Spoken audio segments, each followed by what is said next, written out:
All right, everyone, we're back in the office here for our second video. I'm here with Coach Waleed. So for today, what we're going to talk about, mainly to kind of keep in touch with our philosophy, is before we get into talking about kind of what they would call the X's and O's of training and the sets and reps and selection, we need to attack what we would call uncoachable traits. So we'll dive into some specifics there, but again, it's one of those things where if we don't have these, then our exercise selection, our programs we write on paper, our rah-rah and our intensity and our music blaring and all that means nothing if we don't nail these small little things. And I call it the sum of the small things. So one of these individually won't seem like much that'll break down a program. But as these little things add up, it's one of those things that kind of creates that snowball effect and can just derail a program, because I'm sure we've both seen it happen, whether it be in a strength program or a student in the classroom or on a field of play. If you're a football coach, or any type of sport, some small things can either make you stand out or it can totally derail. And this type of kids you end up seeing not on the team, or the ones that just fail essentially. So we're going to dive into a few of these. Anything to add to that? Yeah, we set an expectation and we believe in our philosophy and we carry that out every day with, how it's delivered. So if someone's starting out, they hear that expectation and they hear the same thing every day. We're the same every day. It's not one day we're going to be low on their expectation, the next day high. It's a high expectation every time, and that's what our clients expect. Yeah, we've actually talked about before how it's almost like bridging a gap with us being in the private sector. What is our role in here? If you're a teacher and a coach in a school program, then you kind of understand your role. But being in the private sector, how much of that is our role is kind of a question we've talked about before, and we've essentially decided that that's going to what makes us stand apart. People always talk about when we if I listen to seminars or whether it be training or business owners, they always say you have to find what sets you apart. And I think we decided that that's what's going to set us apart, is that we are going to hold some of those small standards that a parent or a coach might hold.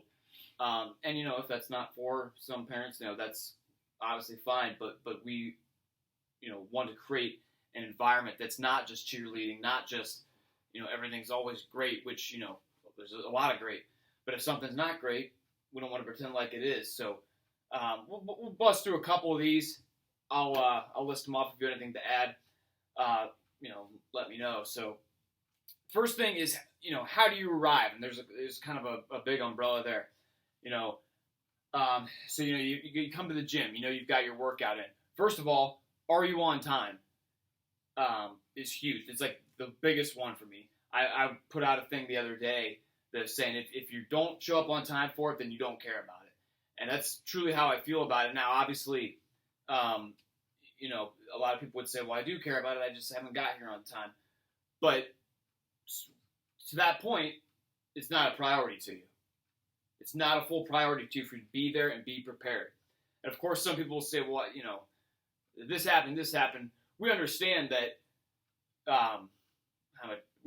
if you come here 3 days a week continuously, something will come up where you show up late, right? But what I always like to think, and I've heard this from people before, is that you're the sum of your past and the sum of your actions, not the sum of one. All right? So if you're the kind of person, I actually wrote a whole thing about this on our website not long ago, but that there's two kinds of people. There's the one that when they show up early, everyone's like, whoa, it's kind of like has that reaction. And then there's the person who, if they're a minute late, everyone's kind of like a little worried, They're like, hopefully everything's okay if they're even a minute late. So if you want to stand out, whether it be in the weight room, on the team, to a coach, at the workplace, be the second person. Be the person that doesn't do the bare minimum of just rolling in there at the absolute last minute. All right, so arrival time. I like to think of your arrival time as body language. All right, teachers, coaches, all types of people who have influence are taught to read body language. I think that's the ultimate one. you roll in here consistently, not just late, but literally last minute, that body language says, I'm just being here to say I was here. And I think that holds true a lot of times. Sorry, Coach. Go ahead. No, it's the first thing. I mean, we tell people. It's they sit down and in a consultation, and the first expectation is be on time and be respectful of our time. With you. If you decide you're going to be 5-10 minutes late, that's 5 or 10 minutes that you haven't been warmed up, you haven't done anything productive, and we can't help you meet optimally your goals. So. It's an expectation that's set right away. Yeah, and it's for everyone too. I know we've talked this. The reason we've worked great together here is because I've had issues before. Is that not only where we want our athletes and clients to be on time, but I want my coaches to be on time and ready. If you're scheduled with to me, a client shouldn't watch the trainer walk through the door unless if there is a pre-schedule. If you're traveling, doing training here, at least it's communicated, but. Clients shouldn't watch the trainer walk in last minute unprepared. Right. And I've actually, as good as I think I love to do myself with it, I'd be lying if I didn't say never in my, 5.5 years of doing this now have I not been running behind. So I try to hold myself accountable. If I ran late, I try to, whether it's I don't charge or I push the billing back so that they, aren't paying for that day where I didn't give my best. I try to hold myself accountable too because we all have to. The standards we hold for others, we have to hold for ourselves. And the last thing with the on-time thing I would say is, I think, we get into a thought process where it's like not a big deal essentially, but, I know with me and maybe it's just not fully understood, but, if you kind of think of the domino effect of it, I know when I sit, if I sit down and write a program, it might be Saturday or Sunday afternoon where I write this program. All right, so it's laid out for maybe 4 weeks. And then if someone shows up 15 minutes late, I've got an hour to work with you, on the schedule. Well, now we're 15 minutes late. Now we either have to do the full warm-up and end up with, X amount of time, or we have to skip, abbreviate the warm-up. And if we abbreviate the warm-up, now if I had back squat for 90%, I'm not going to do that on an abbreviated warm-up. So it really snowballs and works its way all the way down the line. So that's why being on time is so important. So I know that, the unfortunate reality is if I start to work with someone and they're like consistently late, then I'm going to take that into account when I'm programming for them. I'm not going to, put anything too intricate in there because I'm not sure, if I'm going to have the time to work all that in. So I'm going to put essentially the minimum in, and then, if I can kind of auto-regulate it regular, then I'll do that. But that's kind of how it plays on a macro scale. It's one of those little things that creates a snowball effect. Go ahead. 10 minutes.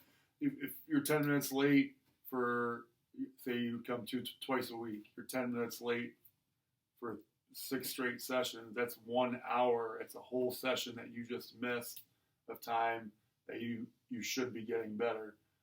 So again, from a macro sense, from a big picture standpoint, it adds up. And the people that come in here want to see results. They just don't want to come in here like it's the YMCA and just get a workout in. So, and I think that plays true anywhere. If you're late for a work meeting and they went over the first 10 minutes of information, whatever that is, now you're there, and they have to go over it again for you? And so now you've spent 20 minutes because you were late. It really plays in. I just think it's, to be honest, I think it's like become one of those things that the bar just gets lowered on societally, if societally is a word, but it just becomes like it's like an expectation of lateness. And I just, we're all going to have, times, obviously there's issues, but I think, again, everyone having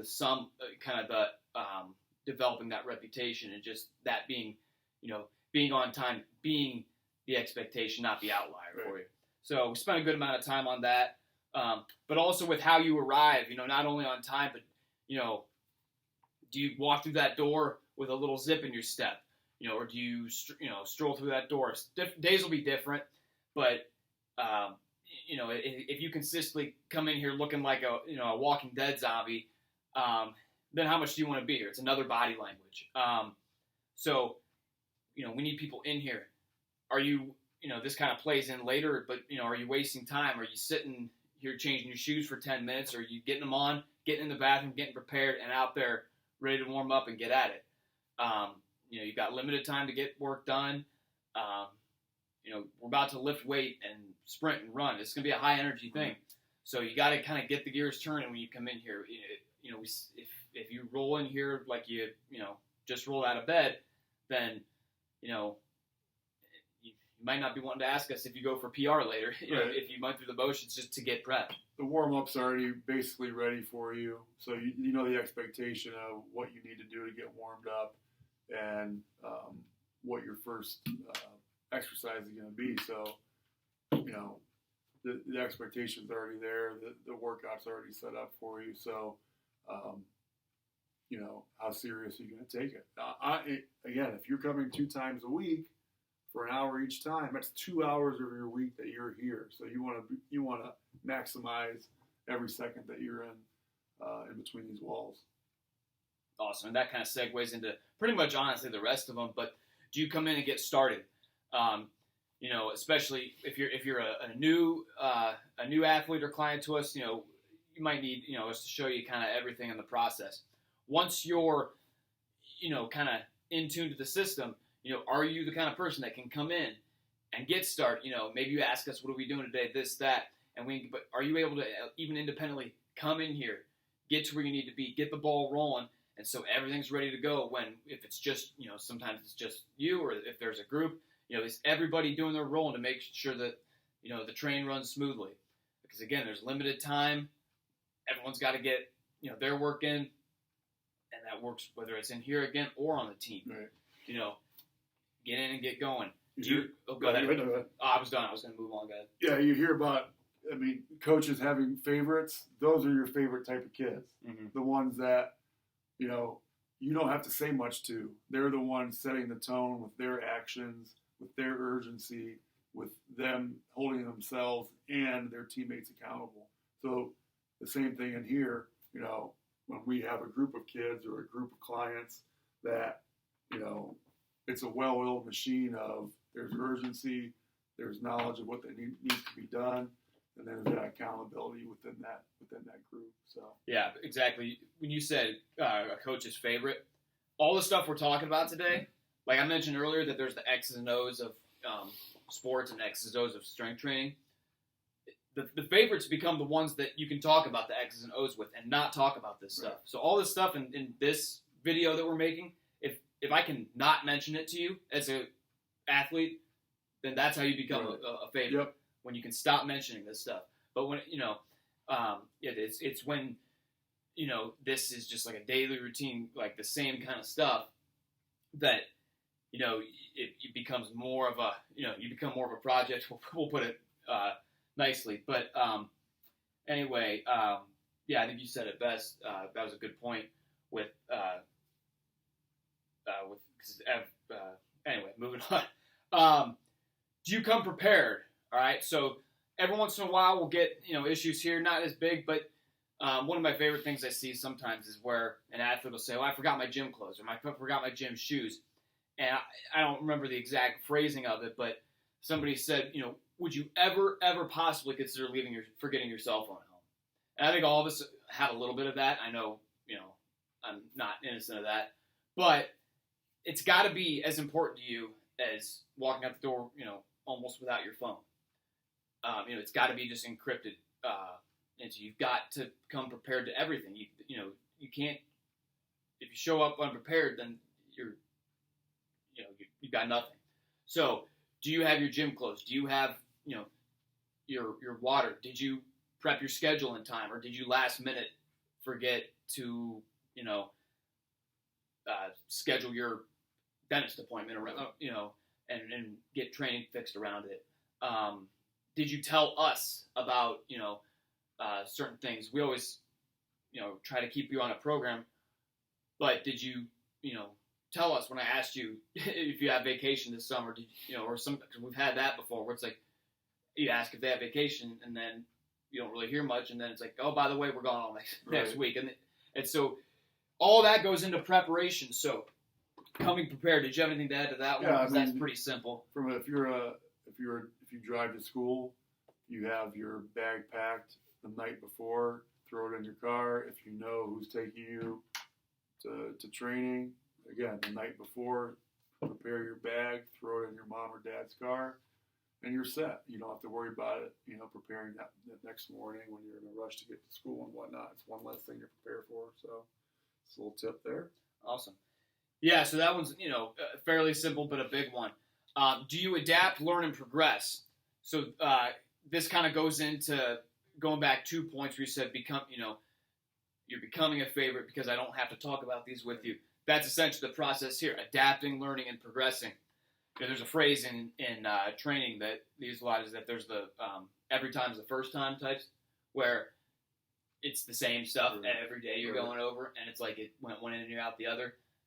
Don't let it happen. Learn that stuff, and this is where kind of methods come into play. Right. For everything from parenting to coaching to training.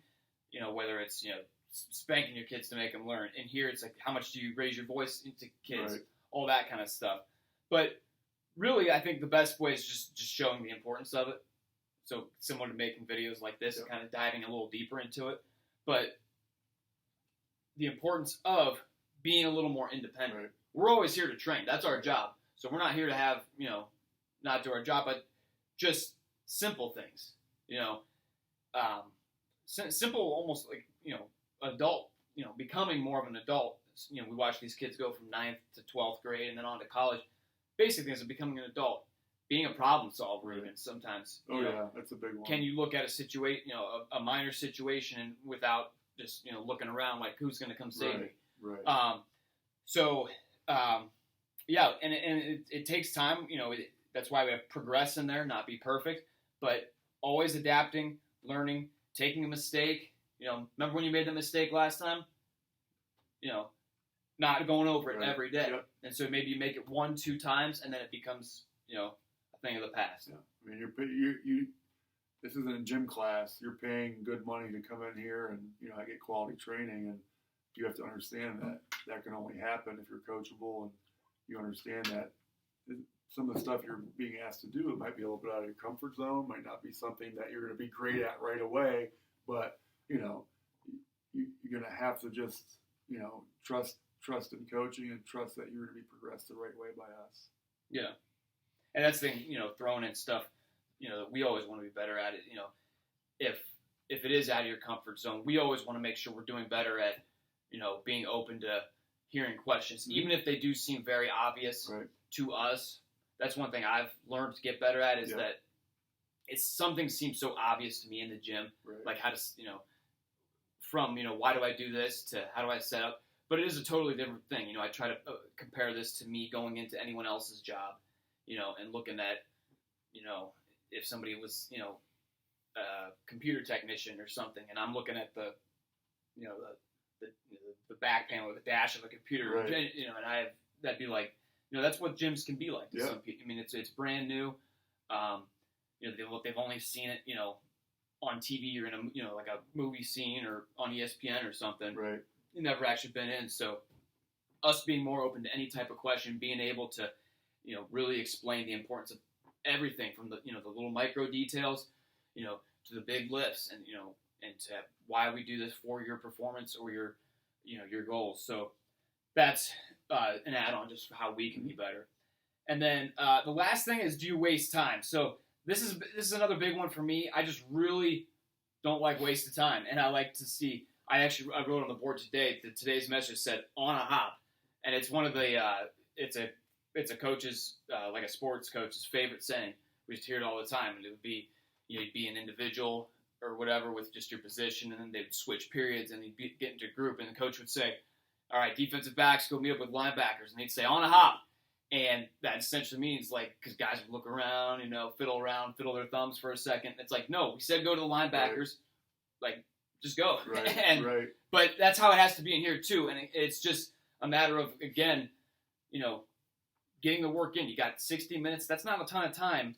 We like to keep everything 60 minutes. We've got 60-minute scheduled blocks to coaching. Sometimes they can leak over a little bit. But you want to get it in that block of time. There's a lot to get done. So, but, getting the warm up in, prepping for your big lifts, rest periods, because we do have periods where we want to be standing around just resting. So that's when we want to be, not moving. Right. But stuff will get, getting in here and getting started. Moving from, if you're going from exercise, if you are doing kind of paired exercise, get here, put the weight down, go. Yeah. Changing the weights out, get that stuff set up, setting the bar, putting the stuff back, everything like that should just be like boom, boom. I was, compare it to like a NASCAR pit crew. Yeah. Oh, I mean, there should be energy. That's just being efficient with time. That's near the top for me, just because again, going back to it adds up. So if you waste 5 minutes a day for a month, a session for a month, that's almost. I mean, it ends up turning into hours that you are wasting because you decided that you're not bringing that urgency and energy to yourself and potentially to a group or team that you're training with. It's 12th of the time. If you've got an hour of time to get your lift in and you spend 5 minutes of it, even 5 minutes, just whether it's fiddling on your phone, just moving around daydreaming, that's a 12th of the time. That's that's a good chunk of just with nothing. Right. With accomplishing nothing. So wasting time's a big one for me. Again, these all kind of flow together. It's kind of nice, but get through the door. You have stuff to put back, put it back. You got to change shoes, boom. Adults, it should take 60 seconds to change a pair of shoes. Right. If you have to use the restroom, boom. Get your water and you should be ready to go. I mean, there's no reason some of these processes should be more than 2 minutes. But that's a big one. I think for both of us there is getting it in. Especially, again, if we wrote you out this program and you're, snoozing through it, you're just not taking. I mean, any of these signs, any of these things means you're not taking it as seriously as we need you to. Yeah. It's really important for us to for you to get your work in and to optimize your time and optimize your results. Yeah, I think it's important. To point out that everybody's going to be guilty of a little bit of this. Yeah. I could probably point out, a few of these. I know when I work out here by myself, I'll catch myself sitting on the bench, maybe, wasting time. It's on us. It's on us especially when you have young people in here. It's on us to set that tone and be consistent with it. And we have to be leaders in that way. And for the adults, it needs to be a little bit more of a self accountability, but it's still there from us. Yeah, but like I said, everyone's it's never about chasing perfection. We know that, just progress. So for us included, I mean, really the world's just got to be a big circle of people holding each other accountable. I think there's just not quite enough, kind of a little scared sometimes to hold people accountable because it comes off uncomfortable or we fear how some people might take it, but essentially it makes us all better. Yeah. So anything to add to any of these, Coach, kind of from your experience in our gym or anything in particular there? Yeah, I mean, the best teams I've been a part of, I've coached a lot of years, are the ones where the coaches don't have to say as much. They have their expectation, they set their tone, the kids, and that culture is carried out every day. And it gets to a point pretty quickly where that expectation is understood, and the coaches have to talk less because the players are basically becoming coaches themselves. And that's when, it gets really exciting to be a part of any environment, whether it's a gym, a field, a business, any part of a team concept. And that's what we are here. So. Yeah. I remember a few years ago, as an example, outside the gym, I was at a football game in the local team here, and I think they were meeting at the sideline they weren't meeting at the sideline. They were just switching over from first to second quarter. And the second that clock hit 0, all 11 guys near sprinted to switch to the other goal. Yep. And, you might say, well, what's the point? This isn't the military, but I can tell you that was one of the best teams that they'd had in a while. Mm-hmm. So I can guarantee those practices ran smoothly. There was no wasted time. They probably got in a lot more practice reps because the team didn't waste time. Right. They probably had a great weight program because they got them in and out, got all their reps in, got quality work in, probably got good film time. So all that stuff added up from, I guess, a micro level to create the big picture, which was a successful team. It's really wild how it works. Yeah, you make the teams that make everything important. There's not just the little things, the big things. This is what's important. Make it all important, and you start to thrive. Yeah, he points that. I know you can't compare everything to pro sports, but it's like you look at the Patriots. You know what I mean?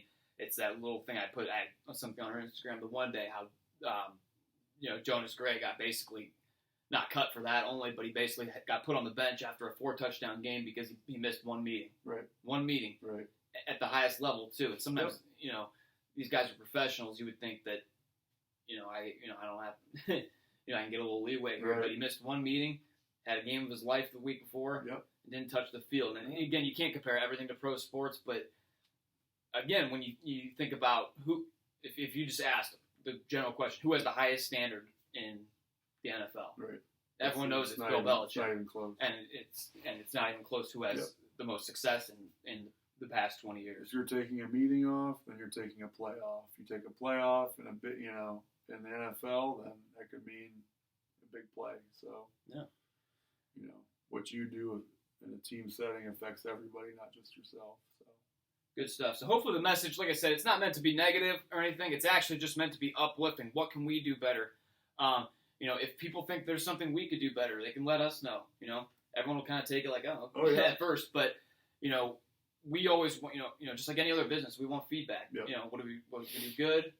What can we do better? How can we improve your experience? So absolutely, it's all meant to be uplifting and make people better at what they do. If we didn't want to make people better, like they always say, we'd tell you just, here you go. Get out of here. Right. Or I'm just giving a program. I could don't coach them up. Yeah. So. I mean, I get, if we wanted to, we could get away with punching some exercises, especially with, our team builder now. Yeah. We could punch on their phone. They could look at it. Heck, I could probably get away with sitting in here half the time if we didn't care. Right. But we want all these driven in. So, like I said, it's a little different with a private sector gym, but we've decided that that's going to be one of the big things that sets us apart. If you want that type of environment, that type of accountability, we're going to have that here. So I want to try to wrap this up. Been a good length for video number 2. Anything else to add, Coach? I'll let you kind of talk about. We'll do a few closing messages with some of the stuff we've got going on here. I'm going to let Coach Waleed talk about youth camp. Go ahead. Yeah, we're especially with the fall sports season winding down, which is busy for a lot of kids. From a male standpoint, especially football, but also from a female standpoint, volleyball and whatnot. But we're looking, with this youth training program, 5th to 8th grade athletes that we get in and work some movement and basic strength skills, and we have a curriculum that we introduced. It's not just a bunch of random drills. It's a curriculum that we've produced and we implement with that progression. We started with that with our summer camp this past summer. So we're looking Tuesdays, Thursdays, and Saturdays. Tuesdays and Thursdays at 6, Saturdays at 10.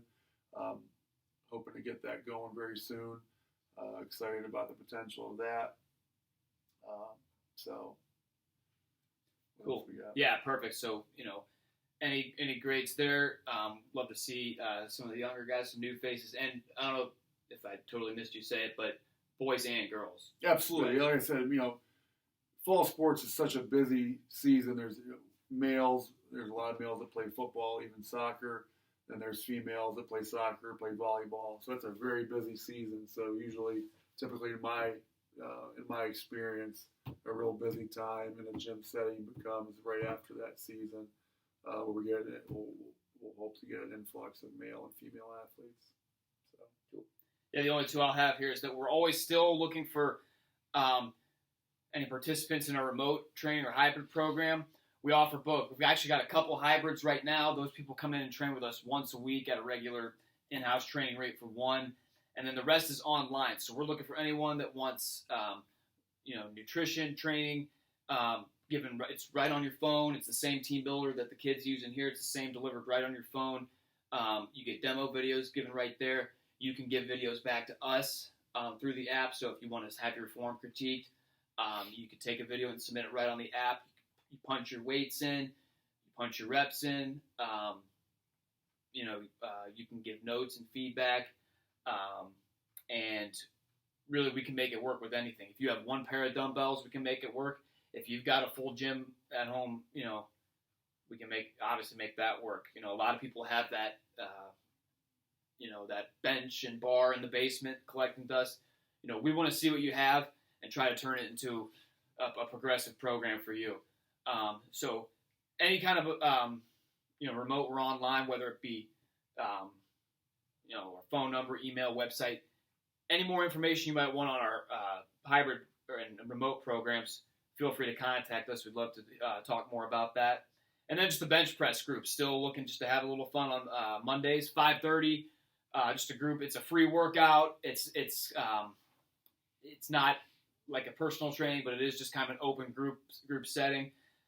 If you want to learn more about bench pressing, kind of improve your technique, whether you're new or experienced, we'd love to have you in the group.